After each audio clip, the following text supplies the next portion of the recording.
Madurai special கிழங்கு பொட்டலம் எப்படி செய்யலாம்னு பார்க்கலாம். மதுரையில் இது ரொம்ப ஒரு ஃபேமஸான ரெசிபி. வாழை இலையில் நல்லா சுட சுட மடித்து தருவாங்க. தயிர் சாதம், ரசம் சாதம், சாம்பார் சாதம், வெரைட்டி ரைஸோட ரொம்பவே சூப்பராக இருக்கும். நம்ம எப்பவும் போல் உருளைக்கிழங்கு பொரியல், உருளைக்கிழங்கு வறுவல் செய்யாமல் இந்த மாதிரி ஒரு முறை ட்ரை பண்ணி பாருங்கள். திரும்ப செய்ய சொல்லி கேட்பாங்க. அவ்வளோ ஒரு சுவையாக இருக்கும் இதை இப்போ எப்படி செய்யுதுன்னு பார்க்கலாம். வெல்கம் டு டுடே சமையல். அதற்கு நான் இன்னைக்கு 300 கிராம் அளவுக்கு உருளைக்கிழங்கு எடுத்திருக்கேன். உருளைக்கிழங்குல இருக்கக்கூடிய அந்த மண்ணெல்லாம் நல்லா போகிற மாதிரி கழுவிட்டு குக்கரில் தேவையான அளவுக்கு தண்ணி சேர்த்துட்டு ஒரு 5லிருந்து 6 விசில் போல் விட்டு எடுத்துங்க. உருளைக்கிழங்கு நல்ல பூ போல் சாஃப்டாக வெந்திருக்கணும். அந்த அளவுக்கு வேக வச்சுக்கோங்க. இப்போ அந்த மாதிரி தான் நான் வேக வச்சு எடுத்து வச்சுருக்கேன். இப்போ இது மேலே இருக்கக்கூடிய அந்த தோலை நீக்கிட்டு இந்த மாதிரி ஒரு ஃபோக்கை பயன்படுத்தி நல்லா மசிச்சு விட்டுக்குங்க. நம்ம எப்போவுமே பொரியலுக்கு கட் பண்ணுவோம் இல்லையா, அந்த மாதிரி கட் பண்ணாமல் இந்த மாதிரி ஃபுல்லாக மசிச்சு விட்டுக்குங்க. இது அப்படியே ஒரு வாரம் இருக்கட்டும். அடுத்ததாக ஒரு பேனில் 2 டேபிள் ஸ்பூன் எண்ணெய் சேர்த்துக்குங்க. இதில் எண்ணெய் கொஞ்சம் கூடுதலாக இருந்தால் தான் நல்லாயிருக்கும். 1 டீஸ்பூன் பெருஞ்சீரகம். இப்போ அந்த பெருஞ்சீரகம் நல்லா பொரிஞ்சு வந்த பிறகு கூடவே 2 இன்ச்சு சைஸில் இஞ்சி நல்லா பொடிசாக கட் பண்ணிவிட்டு சேர்த்துக்குங்க.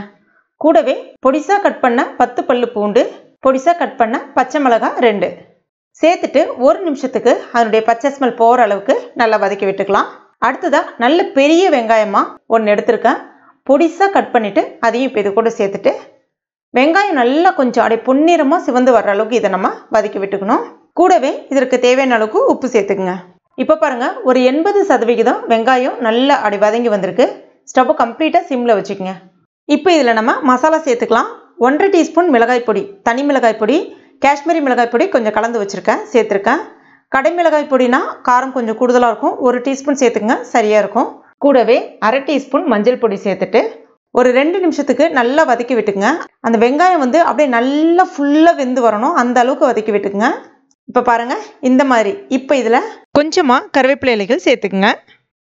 இப்போ இதில் 2 டேபிள் ஸ்பூன் அளவுக்கு கடலை மாவு நான் ஏற்கனவே வறுக்கல, பச்சையாக அப்படியே நேரடியாக தான் சேர்க்குறேன். சேர்த்துட்டு மறுபடியும் இதை ஒரு 2 நிமிஷத்துக்கு நல்லா வதக்கி விட்டுக்கணும். அந்த கடலை மாவினுடைய பச்சை ஸ்மெல் போகிற அளவுக்கு நல்லா வதக்கி விடணும்.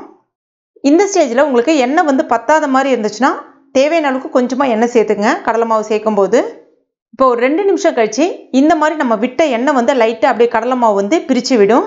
இப்போ பாருங்கள், இந்த மாதிரி.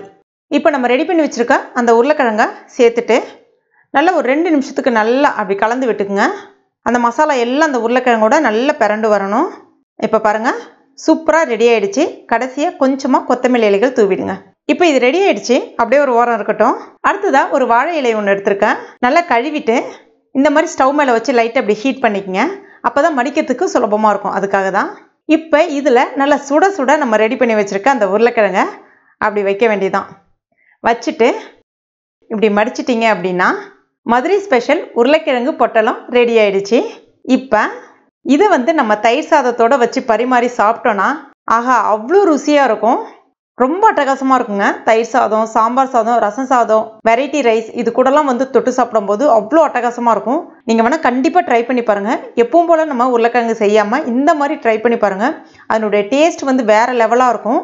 கண்டிப்பாக இந்த ரெசிபியை நீங்களும் உங்கள் வீட்டில் ட்ரை பண்ணி பாருங்கள். ட்ரை பண்ணி பார்த்துட்டு மறக்காமல் எனக்கு கமெண்ட் பண்ணுங்கள். இந்த வீடியோ உங்களுக்கு பிடிச்சிருந்தா லைக் பண்ணுங்கள். உங்கள் நண்பர்கள் மற்றும் ஃபேமிலி மெம்பர்ஸ் கூட மறக்காமல் ஷேர் பண்ணிங்க. மேலும் இது போன்ற டேஸ்டி ரெசிபிகளுக்கு நம்ம டுடே சமையல் இது வரைக்கும் நீங்கள் சப்ஸ்கிரைப் பண்ணலைன்னா உடனே சப்ஸ்கிரைப் பண்ணிங்க. கூடவே மறக்காமல் அந்த பெல் நோட்டிஃபிகேஷன் சிம்லேயே ப்ரெஸ் பண்ணிங்க. தேங்க்யூ.